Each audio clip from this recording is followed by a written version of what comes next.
बिहार में राज्यसभा का चुनाव दिलचस्प होता जा रहा है। एआईएमआईएम ने राजद को बातचीत का न्योता दिया है। कांग्रेस विधायकों की क्रॉस वोटिंग की आशंका धीरे धीरे प्रबल हो रही है और हैना साहब का नाम एआईएमआईएम ने खारिज कर दिया है। साफ कहा है कि एआईएमआईएम दाल भात नहीं है। आप एमआईएम को दाल भात समझते हैं क्या, जो आप डिक्टेट कर दीजिएगा?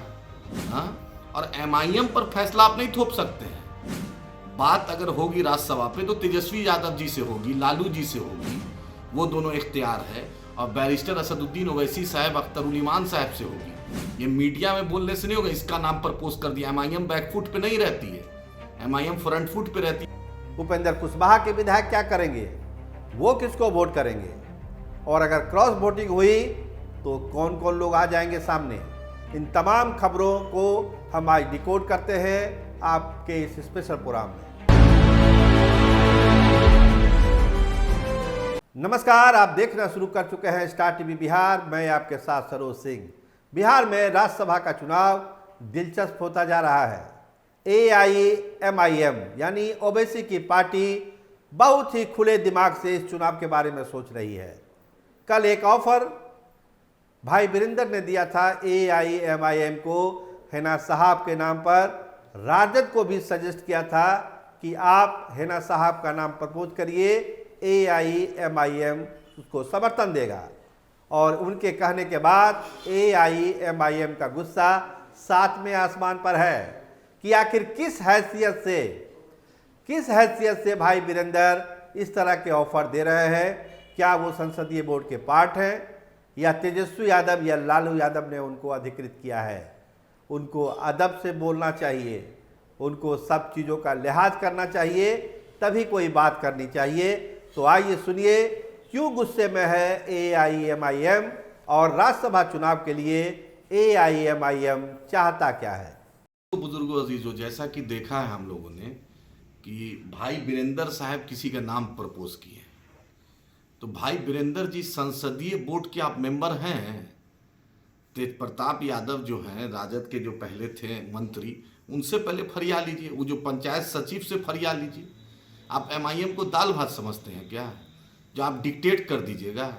हाँ, जिनका भी आप नाम प्रपोज कर रहे हैं, अल्लाह ने जब आपको इख्तियार दिया था तो कहा नहीं सिवान में लोकसभा का टिकट दे दिए थे। हाँ, अशफाक करीम साहब की जगह मुंशी मैनेजर को हरियाणा का दे दिए थे। फिर उससे पहले लालू जी भी को हरियाणा का मुंशी मैनेजर को देते थे। तो बिहार हरियाणा का मुंशी मैनेजर का पालना है क्या कि सब हरियाणा के जितना लोग हैं सबको बिहार राज्यसभा भेजने के लिए बना है? शरद यादव जी की फैमिली तो दिखी नहीं कि उनको बेचारा आखिरी समय में पार्टी विलय किया तो उसको दिए नहीं, और बिहार का यादव दिखा नहीं। आज तक राजद ने किसी दलित को राज्यसभा भेजा नहीं। और एमआईएम पर फैसला आप नहीं थोप सकते हैं, जो आप बैठ के, आप तो कहीं है नहीं। बात अगर होगी राज्यसभा पे तो तेजस्वी यादव जी से होगी, लालू जी से होगी, वो दोनों इख्तियार है, और बैरिस्टर असदुद्दीन ओवैसी साहब, अख्तरुल इमान साहब से होगी। ये मीडिया में बोलने से नहीं होगा, इसका नाम पर पोस्ट कर दिया। एमआईएम बैकफुट पे नहीं रहती है, एमआईएम फ्रंट फुट पे रहती है, और सीमांचल की आवाम तय करेगी। बैरिस्टर असदुद्दीन ओवैसी साहब की क़यादत में, अख्तरुल इमान साहब की क़यादत में सीमांचल के लोग ने वोट दिया है हमें, उस मिट्टी का कर्ज है हमें, समझे भाई वीरेंद्र साहब। तो इसलिए मशवरा मत दिया कीजिए कि एमआईएम वो हाल नहीं है कि आप किसी का भी नाम प्रपोज कीजिए। अब आप उस पोजीशन पे नहीं है कि इसका नाम प्रपोज कर दीजिएगा, उसका नाम प्रपोज कर दीजिएगा तो आपको हम लोग समर्थन दे देंगे। कोऑर्डिनेशन कमेटी होगी, उसमें अख्तरुल इमान साहब और हमारे एमएलए रहेंगे, और बैरिस्टर असदुद्दीन ओवैसी साहब का आशीर्वाद रहेगा, उनका दिशा निर्देश रहेगा, तभी एमआईएम किसी पर फैसला करेगी। तो गलतफहमी मत पालिए। याद रखिए, एमआईएम है ये 10 सर्कुलर रोड से नहीं चलता है, ये दारुस्सलाम से चलता है, हैदराबाद की मुकद्दस सरजमी से चलता है, और इसके सदर बैरिस्टर असदुद्दीन ओवैसी साहब हैं। तो अपने लोग को बोल दीजिए कि थोड़ा बोले, संभल के बोले। अभी 2026 में भी ज़रूरत पड़ेगी, 28 में भी इंशाल्लाह ज़रूरत पड़ेगी, 30 में भी ज़रूरत पड़ेगी, और अल्लाह अभी ज़रूरत का सिलसिला शुरू कर दिया। हमेशा अब राजद को एमआईएम की बैसाखी की ज़रूरत पड़ेगी। तो थोड़ा अदब से, थोड़ा तहजीब से, ये एमआईएम है, यहाँ शेरवानी चलती है, यहाँ बिरयानी चलती है, और जहाँ शेरवानी चलती है, जहाँ बिरयानी चलती है तो अच्छे अच्छे की परेशानी निकाल देती है। इसलिए उम्मीद है कि आप समझिएगा, राजद के लोग समझेंगे। अगर बात करना है तो तेजस्वी जी बात करें, बात करना है तो लालू जी करें, और बैरिस्टर असदुद्दीन ओवैसी साहब, अख्तरुल इमान साहब, मेरे पार्टी के अध्यक्ष, मेरे रियासती सदर, उनसे बात कीजिए। मीडिया से हम बात नहीं करते हैं। उम्मीद है ये मैसेज राजद के टॉप लीडरशिप सुनेगी, सभी लोग सुनेंगे, और हम भी बीजेपी को हराना चाहते हैं, लेकिन तहजीब तमद्दुन में, प्रोटोकॉल में, सिस्टम में सबको लेके चलिए। ये अहंकार की राजनीति नहीं चलेगी, कॉन्फिडेंस में लेके चलिएगा, तब आगे बहुत जाइएगा।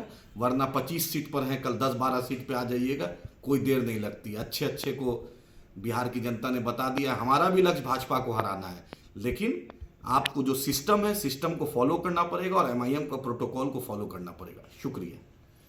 तो आपने सुना कि एआईएमआईएम ने अपने पत्ते खोल दिए हैं, लेकिन कांग्रेस के विधायकों का क्या, उपेंद्र कुशवाहा के विधायकों का क्या क्रॉस वोटिंग होगी?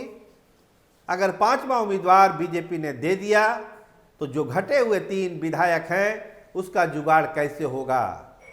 क्या आईपी गुप्ता, बसपा के विधायक, या कोई और खेल को बदल देंगे, खेल को पलट देंगे, या फिर कांग्रेस के जो विधायक हैं वो क्रॉस वोटिंग करेंगे? आपको मालूम ही है कि राज्यसभा चुनाव में कोई पार्टी का व्हिप होता नहीं है, क्रॉस वोटिंग होती भी रही है। बिहार में भले इधर 18 सालों से वोटिंग की नौबत नहीं आई है, लेकिन इस बार की परिस्थितियां कुछ अलग है।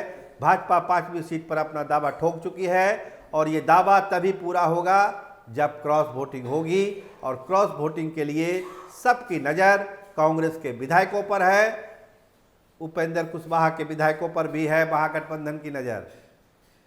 अगर एनडीए की नज़र है कांग्रेस के विधायक पर, तो उपेंद्र कुशवाहा के विधायक पर महागठबंधन की नज़र है। लेकिन पहले फरियाना होगा एआईएमआईएम से कि उम्मीदवार कौन होगा। क्या एआईएमआईएम का उम्मीदवार होगा या फिर आरजेडी का उम्मीदवार होगा? लेकिन जो सोर्सेस है वो ये बता रहे हैं, इतना तय है कि कोई मुस्लिम प्रत्याशी ही होगा जो महागठबंधन की तरफ से राज्यसभा का चुनाव लड़ेगा। उसमें हिना साहब का नाम सबसे आगे है। एआईएमआईएम ने ये नहीं कहा कि हम हिना साहब का समर्थन नहीं करेंगे, लेकिन भाई वीरेंद्र ने जो ऑफर दिया, इस पर उनको आपत्ति है कि आखिर वो किस हैसियत से ये ऑफर दे रहे हैं। आपने अभी वीडियो में सुना ही सुना। तो बड़ा दिलचस्प मोड़ पर है राज्यसभा का चुनाव बिहार में। नामांकन अब शुरू ही होने वाला है कुछ ही दिनों बाद। उसके बाद धीरे धीरे सारे पत्ते खुलेंगे, लेकिन नज़र कांग्रेस के विधायक पर और उपेंद्र कुशवाहा के विधायक पर लगी हुई है कि ये इनका रुख क्या रहता है, और इन्हीं का रुख तय कर देगा कि एआईएमआईएम का क्या रोल इस चुनाव में होगा, या फिर वो इनवैलिड हो जाएगी या न्यूट्रल हो जाएगी। तो तमाम अगर मगर एक दूसरे से जुड़े हुए हैं।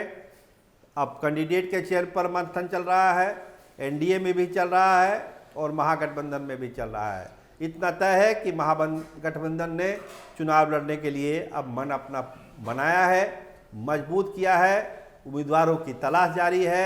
एआईएमआईएम से बातचीत अब कब होती है?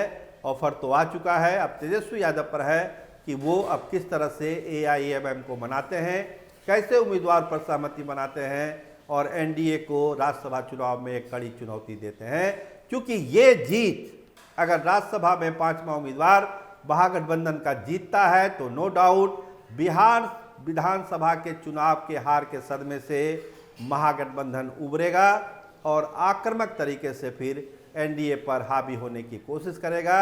लेकिन ये सारा निर्भर करेगा कि तेजस्वी यादव अपने पत्ते किस तरह से फेंकते हैं। आप देखते रहिए स्टार टीवी बिहार। आपका बहुत धन्यवाद, आपका बहुत बहुत शुक्रिया।